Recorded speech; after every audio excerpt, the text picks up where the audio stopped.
Hey there, this is Mr. Weaver, and this is Topic 1, Lesson 4, Solving Linear Equations. After this lesson, you need to be able to identify the property or identity that was used to go between steps in solving an equation. You also need to be able to explain why 1- and 2-step equations are able to be solved with proof. And you need to be able to solve multi-step equations with multiple variables on one or both sides. More complicated equations. After this lesson, you'll know you're successful if you can prove equations can be solved using properties and identities of equality, and if you can solve equations with more than one variable on one or both sides. First, let's look at some steps to solve equations. When you're solving an equation, the first thing you're going to want to do is collect your constants on one side of the equal sign by using what's called the additive inverse, and then combine like terms. Then you're going to collect your variables on the other side of the equal sign using your additive inverse and then combine like terms. And third, you are going to isolate the variable, and it's usually by dividing both sides. Now, if these things don't make sense to you, you're getting the number on one side by doing the opposite of what you see. You're getting the variables on the other side by doing the opposite of what you see. And then you get the variable on its own, usually by dividing. While we're solving, you need to be able to prove or justify why you are doing each step. These are called your justifications. And to do this, we are going to use different properties or identities of equality. So the first one here is the addition property of equality. This says that if the same amount is added to each side, our equation is still true. So here I have an equation of 2x minus 4 equals 16. If you remember to the previous lesson with the hanger diagrams, we're trying to keep balance. So if we're able to add the same thing to both sides, our equation is still balanced. It's still true. For our subtraction property, if the same amount is subtracted from each side, it's still true. So this is the same as if I were to take away or remove 3 from each side. I'm still keeping the balance. It's still true.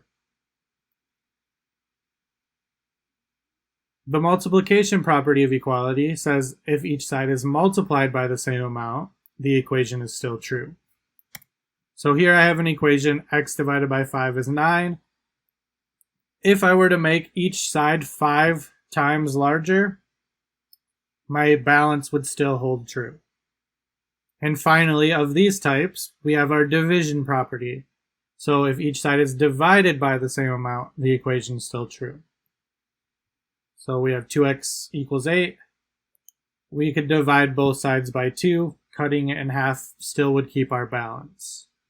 This one is especially useful right at the end when you're trying to solve and finally isolate your variable. Now, let's look at some other properties that are useful but might not necessarily be as common as the first 4 we went through. You will see them though. So the substitution property of equality says a quantity may be replaced for its equal.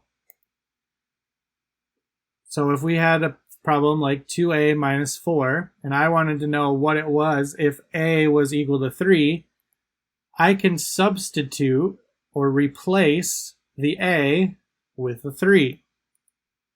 We also have the symmetric property of equality that says if one quantity equals a second quantity, then that second quantity equals the first.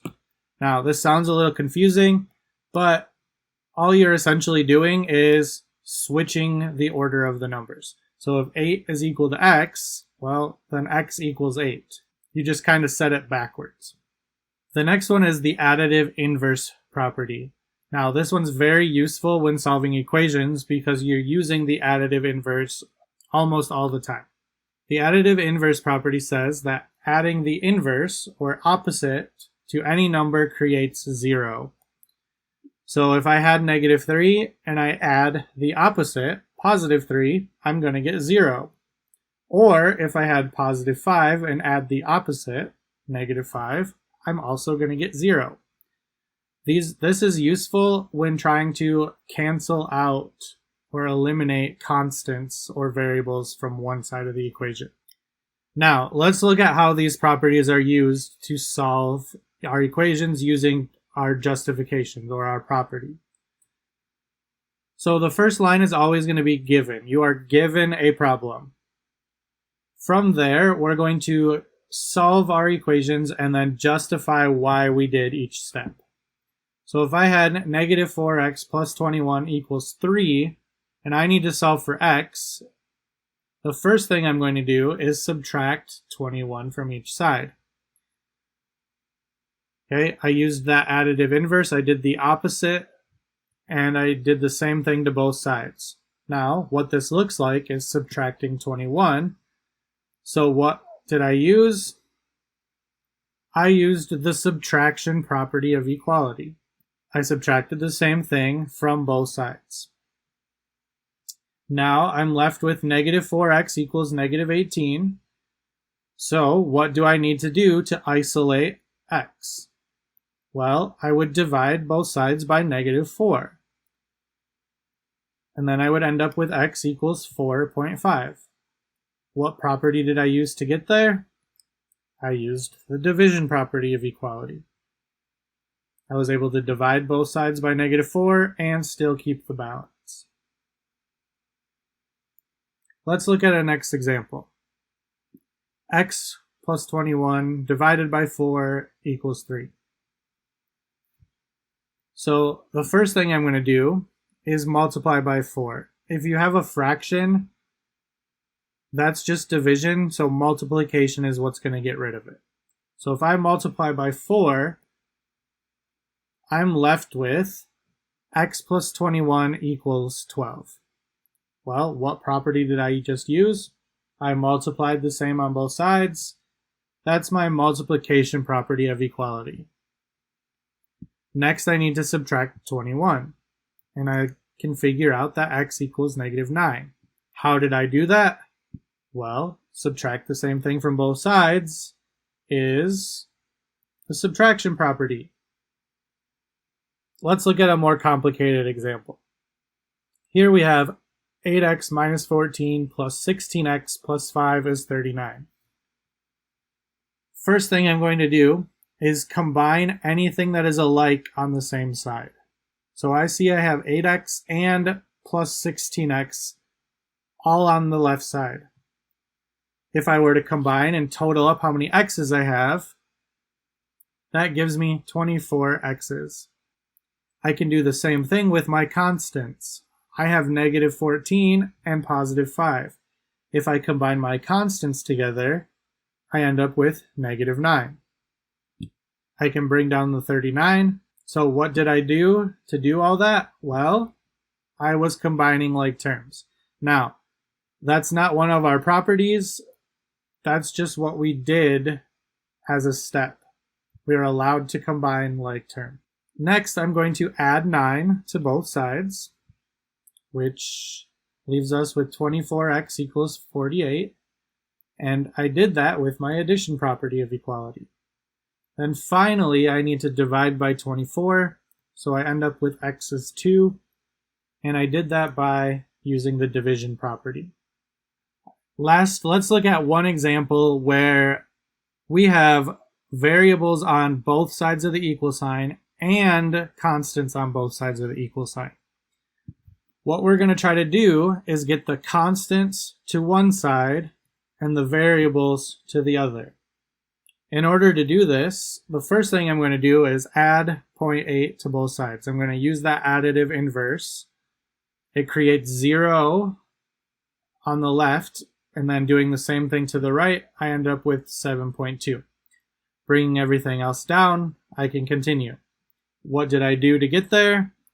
I used the addition property of equality. Now, I need to get rid of that negative 0.7x from the right side.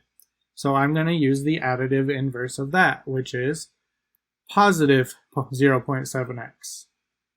What I do to one side, I need to do to the other. It disappears to 0 on the right, and I'm left with 1.8x equals 7.2. Again, what did I have to do to get there? I used the addition property of equality a second time.